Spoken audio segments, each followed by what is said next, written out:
लोकसभा चुनाव को लेकर के बीजेपी का प्रचार जो है वो लगातार चल रहा है। जेपी नड्डा चित्रकूट में चुनावी जनसभा को संबोधित करने वाले हैं। फतेहपुर में भी चुनावी जनसभा को भी संबोधित करते हुए नजर आएंगे। इसी के साथ साथ लखनऊ में बड़ी संगठनात्मक बैठक जो है उसमें भी वे शामिल होने वाले हैं। यूपी बीजेपी प्रदेश अध्यक्ष भूपेंद्र चौधरी भी यहां पर मौजूद रहने वाले हैं और चुनावी संग्राम जो है वो चल रहा है। इसी के साथ साथ बीजेपी का धुआंधार प्रचार है वो भी जारी है।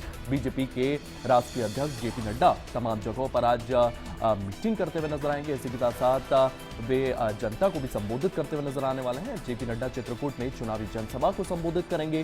फतेहपुर में भी चुनावी जनसभा को भी संबोधित करने वाले हैं। बीजेपी का मैनिफेस्टो जो है उसको लेकर के किस तरीके को यूपी को एक विकसित राज्य बनाना है, इन तमाम चीजों का ब्यौरा जो है वो जनता के सामने रखते हुए जेपी नड्डा नजर आने वाले हैं। यूपी बीजेपी प्रदेश अध्यक्ष भूपेंद्र चौधरी भी यहां पर मौजूद रहने वाले हैं और बीजेपी के यूपी के तमाम बड़े नेता यहां पर शामिल होंगे। आपको बता दें कि वे जनसभा को संबोधित करेंगे। बीजेपी की नीतियां किस तरीके से वे देश को आगे ले जाना चाहती है, किस तरीके से उत्तर प्रदेश को $1 ट्रिलियन की इकोनॉमी बनाना चाहती है, योगी सरकार के अंडर किस तरीके से तमाम ब्रिजेस बनाए जा रहे हैं, तमाम एक्सप्रेसवेज बनाए जा रहे हैं, इन तमाम मुद्दों को लेकर के जेपी नड्डा लगातार बातें अपनी जनसभाओं में करते रहे हैं। इसी के साथ साथ कहीं ना कहीं कांग्रेस पर भी हमला करते हुए नजर आएंगे। जिस तरीके से तमाम मामले जो है कांग्रेस को लेकर के सामने आ रहे हैं, सैम पित्रोदा का मामला इस वक्त सामने आया है, इन तमाम मुद्दों को लेकर के लगातार सियासी गहमागहमी चल रही है और इसी को लेकर के जेपी नड्डा कांग्रेस पर हमला करते हुए भी इन जनसभाओं में नजर आ सकते हैं।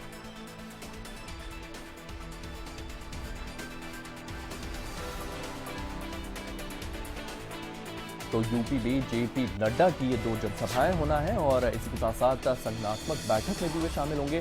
संगठन के तमाम लोगों से वे बातचीत करते हुए नजर आएंगे। किस तरीके से ग्राउंड तक पहुंचना है, तमाम वोटर्स तक पहुंचना है, बीजेपी किस तरीके से उत्तर प्रदेश को विकसित बनाना चाहती है, उनको लेकर के तमाम जानकारियां जो है वो कैसे लोगों तक पहुंचाई जाए, इन तमाम चीजों को लेकर के ये संगठनात्मक बैठक जो है ये भी रखी गई है। तमाम बड़े नेता इस बैठक में शामिल होने वाले हैं। इसी के साथ साथ वे ये भी बताते हुए यहाँ पर नजर आएंगे कि किस तरीके से आने वाले फेजेस में आपको चुनाव के दौरान प्रचार करना है और इसी को लेकर के फतेहपुर से हमारे सहयोगी अरुण हमारे साथ मौजूद है। अरुण, किस तरीके से जेपी नड्डा की ये जो रैलियां होने जा रही है, संगठनात्मक बैठक भी यहां पर मौजूद है, किस तरीके की तैयारियां वहां पर देखने को मिल रही है?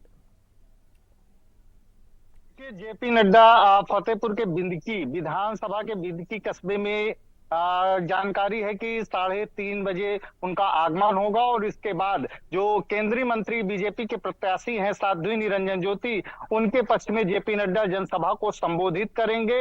इसके बाद फिर वो यहां से लखनऊ के लिए रवाना होंगे। जी अनूप, किस तरीके की तैयारियां वहां पर देखने को मिल रही है? बीजेपी के कार्यकर्ताओं ने किस तरीके की तैयारियां कर रखी है वहां पर? इसी के साथ साथ किन मुद्दों को उठाते हुए जेपी नड्डा वहां पर नजर आने वाले हैं?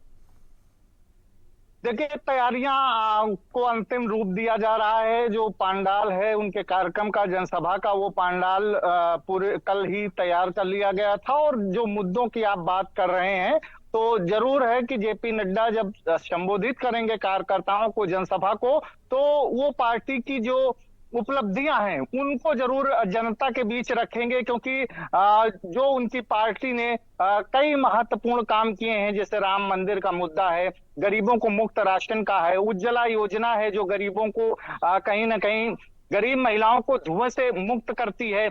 इसके बाद और राष्ट्रीय मुद्दे हैं, इनका जिक्र करते हुए वो जनता को संबोधित करेंगे और बीजेपी जो प्रत्याशी हैं साध्वी निरंजन ज्योति फतेहपुर लोकसभा सीट से, उनके पक्ष में वोट करने की अपील करेंगे। फतेहपुर लोकसभा सीट काफी महत्वपूर्ण हो जाती है। प्रियंका गांधी ने ही कुछ दिन पहले यहां पर भव्य रोड शो भी किया है और तमाम विपक्षी नेता जो है वो भी लगातार यहां पर आते रहे हैं। तो कहीं ना कहीं जनता में एक मैसेज देने के लिए सीएम योगी आदित्यनाथ आज यहां पर आ रहे हैं। इसी के साथ साथ माफ कीजिएगा, जेपी नड्डा यहां पर पहुंच रहे हैं और कहीं ना कहीं जिस तरीके से योगी आदित्यनाथ एक नैरेटिव लगातार बनाते रहे हैं कि यूपी को $1 ट्रिलियन इकोनॉमी बनाना है, इसी के साथ साथ हम लगातार एक्सप्रेसवेज बना रहे हैं, तो कहीं ना कहीं विकास भी एक मुद्दा रहने वाला है जिसको लेकर आज वे जनता को संबोधित करने वाले हैं।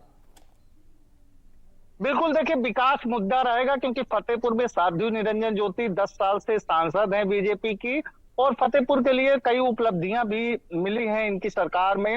मेडिकल कॉलेज की बात करें, सीवर लाइन की बात करें, हर घर जो जल योजना एक महत्वपूर्ण योजना है उसमें फतेहपुर में काम हुआ है। गैस घर घर पहुंचाने की गैस पाइपलाइन बिछाई गई है। तो कई महत्वपूर्ण काम फतेहपुर में हुए हैं और कुछ होने अभी बाकी भी हैं।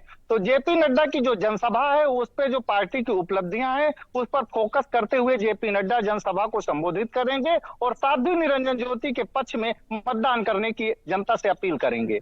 अनूप, फतेहपुर के क्या कुछ मुद्दे हैं जिनको लेकर के पार्टी लगातार यहां पर प्रचार करती रही है? क्या कुछ जनता के मुद्दे हैं जो जनता जो है वो अपने सियासतदानों से चाहती है और जिन मुद्दों को लेकर के लगातार, चाहे विपक्ष हो चाहे सत्ता पक्ष हो, दोनों ही लगातार वहां पर मुद्दों को अपनी जनसभाओं में रखते आए हैं, लोगों के सामने रखते आए हैं? देखिए, फतेहपुर के कई मुद्दे हैं। सबसे बड़ा मुद्दा है कि फतेहपुर के जो लिंक मार्ग हैं वो कई वर्षों से जर्जर हैं, उनकी मरम्मत कार्य नहीं हुआ है।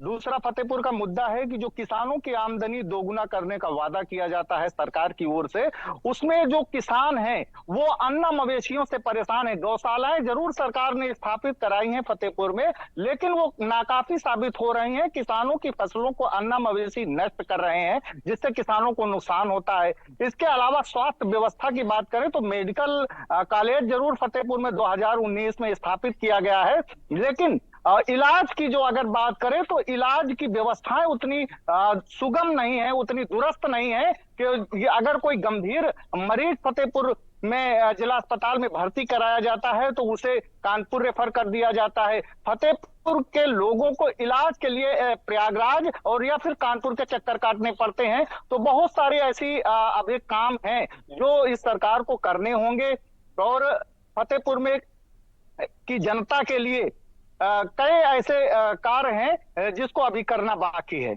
अनूप, स्वास्थ्य की अगर बात की जाए तो फतेहपुर की जनता लगातार, हम वहां से चुनावी जनसभाएं, तमाम रैलियां जो है, तमाम पार्टियां जो है वो लगातार करती रही हैं। फतेहपुर की जनता का एक जिक्र लगातार आता है कि वे स्वास्थ्य संबंधित जो सुविधाएं हैं वो उनके यहाँ पर बढ़ाई जाए। इसी के साथ साथ कनेक्टिविटी की जिस तरीके से आप बात कर रहे हैं, रोडों को लेकर के आप बात कर रहे हैं, यही दो मुद्दे हैं जो वहां पर लगातार उठाते हुए रहे अपने सियासतदानों के सामने फतेहपुर के लोग, और कहीं ना कहीं इन्हीं मुद्दों पर इस बार फतेहपुर का चुनाव केंद्रित है।